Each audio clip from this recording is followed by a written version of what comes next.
e eu sei que vocês ambos são casados e se pensarem um bocadinho aqui na reflexão, não vamos falar das vossas relações aqui, certamente, mas o que é que vos levou a ficar com esse parceiro e essa parceira e não com outros que tivessem tido na vossa vida? E certamente tem a ver, claro, com características de personalidade, com valores de vida, mas porquê? Porquê aquele e não outro? E tem a ver muito com o início da relação. Porque é que decidiram ter vida com essa pessoa e não com outras que passaram por lá? O início da relação é o que determina quase sempre a continuidade da relação. E muitas vezes depois nós queremos mudar as regras do jogo e depois aí já é muito difícil. E especialmente, e este comentário aqui não é machista, a mulher. Vou dar um exemplo prático. Imaginem aquele companheiro que não faz nada lá em casa e que a mulher, após 10, 15 anos de casamento ou de relação, quer que ele comece a fazer tarefas domésticas. Quer mudar as regras do jogo, ao fim de muitos anos. Sim. Exato. É fundamental que essas questões, seja de organização de regras no meio da relação, sejam estabelecidas desde o início. E muitas vezes esse é que é o erro das relações.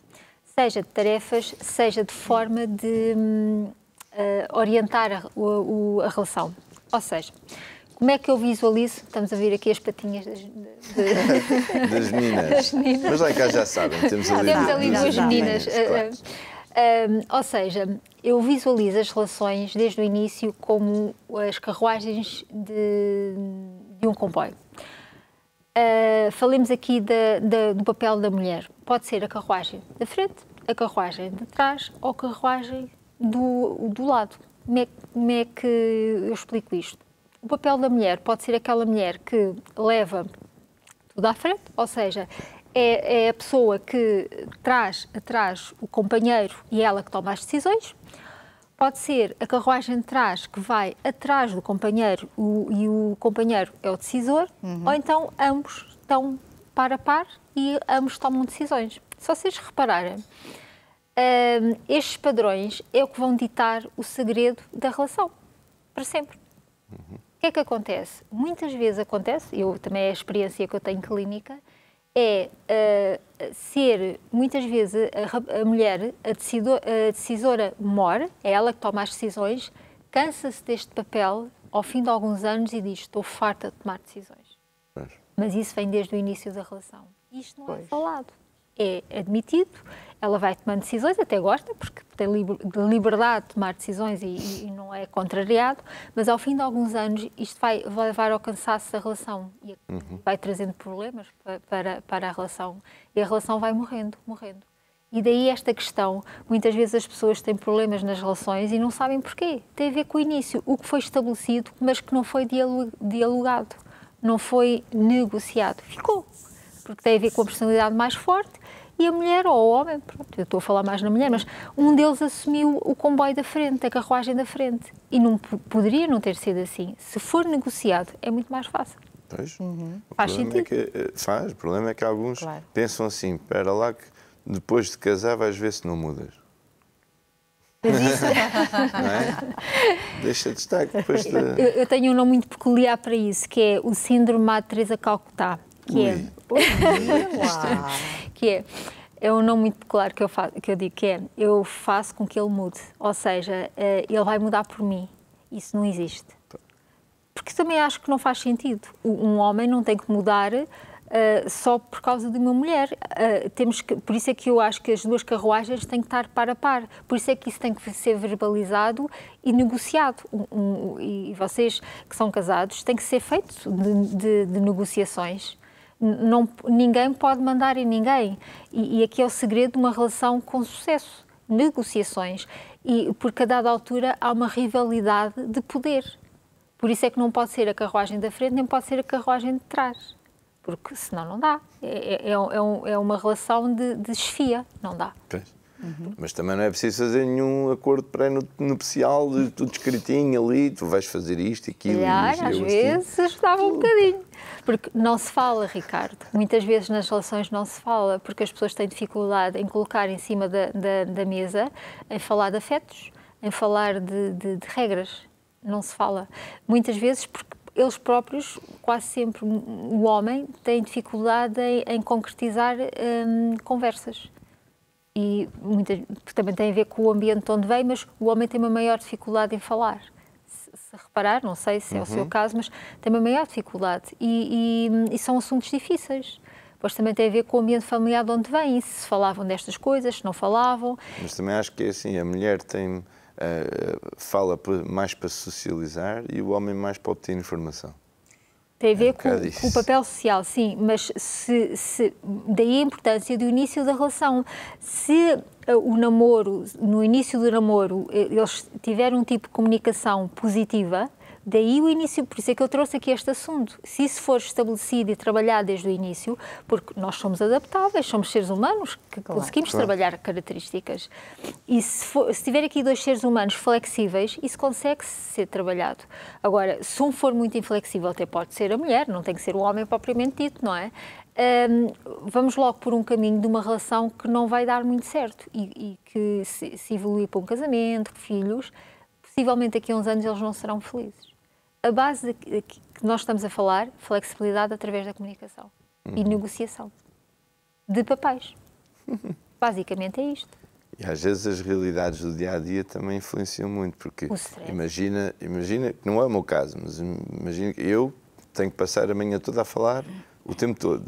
Imagina que a minha mulher, como digo, não é o caso, mas que tivesse um trabalho em que trabalhava sozinha em frente a um computador. O que é que acontece? Chega à casa, ela quer falar e falar e falar porque passou o dia todo calado e eu já estou farto de falar.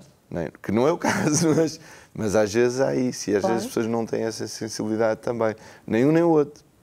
Podem não ter, mas também se conhecerem, se tiverem aquela capacidade de falar não falando, se conhecerem ao outro, têm que respeitar o momento certo para falarem. Pois. Tem a ver a intimidade pessoal.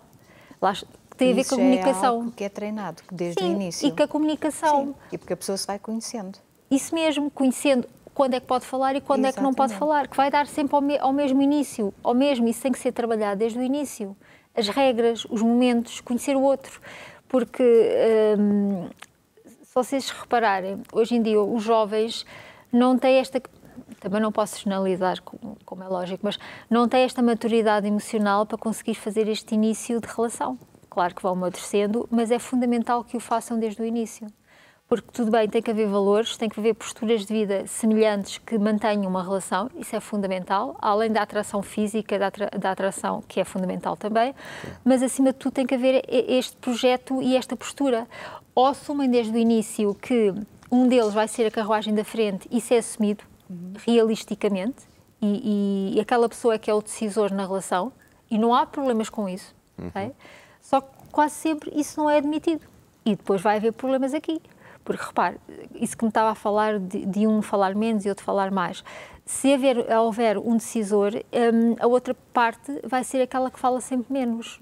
Vai haver sempre menos comunicação. Mas se isso for assumido, resulta. E aqui é que é a chave de uma relação.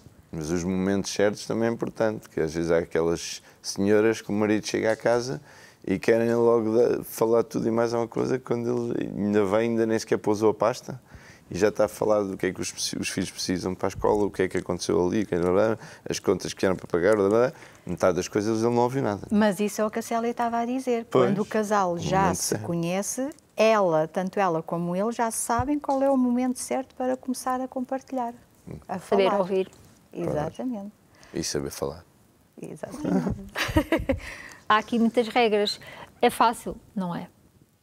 Porque os seres humanos aqui, depois também em casal, e se começam a namorar muito cedo, temos que perceber aqui outro caminho, que é se ambos avançam e amadurecem e crescem como seres humanos. O problema às vezes nas relações, e aqui também o início, é se há estas negociações e se ambos crescem. Se ambos crescerem, ótimo. O problema é que às vezes um cresce e o outro não cresce. E um estabiliza e para no tempo. E o outro continua, por isso é que há muitos divórcios. E um continua a crescer, a querer mais e a desenvolver-se pessoalmente, e o outro estabiliza em flexibilidade. E depois há o divórcio porque já não há correspondência de interesses e de valores de vida e de posturas. Por outro lado, há aqui outra questão que é porquê é que escolhi aquela pessoa? Porquê? Porque não o A e escolhi o B. Padrões relacionais, fundamental. quase sempre as pessoas não sabem, e quando digo isto às pessoas que sigo, as pessoas ficam, faz sentido, que é, quase sempre o padrão de escolha do companheiro e da companheira vem do ambiente familiar, funcional ou disfuncional. Agora a Cristina está a levantar, é verdade. Muitas vezes dou exemplo de a filha de um ambiente de pais alcoólicos, ou um pai alcoólico, escolhe muitas vezes um companheiro alcoólico. É incrível. É verdade. Porquê? Porque para ela aquele ambiente era funcional. Para mim é disfuncional, para ela é funcional. E vai continuar o padrão tido em casa. E esse padrão é muitas vezes, para aí, 50%, 60% é repetido. Raramente revertemos o processo, o padrão. Bem, mas também então... há exceções, Célia. Pois. Raramente, mas há exceções. É que eu levantei. Mas raramente. Mas a tendência, como nos é mais confortável, há depois a outra parte, os 40%, que é vamos reverter todo o processo que temos em casa. Pais que são agressivos um com o outro, vamos reverter este processo. Mas a tendência é para continuarmos o processo. A escolha daquilo que tivemos. Pois o que é que acontece? Muitas vezes é uma relação que não é bem escolhida, acabamos essa relação, na próxima relação revertemos o processo. Mas o padrão de escolha, quase sempre a primeira escolha, é a continuação do padrão que tivemos em casa. Podemos dar exemplos mais soft, por exemplo, filhos de doutores, vai escolher um companheiro que seja formado e mestrado e não sei o quê, né? Pronto, para seguir o padrão de familiar e...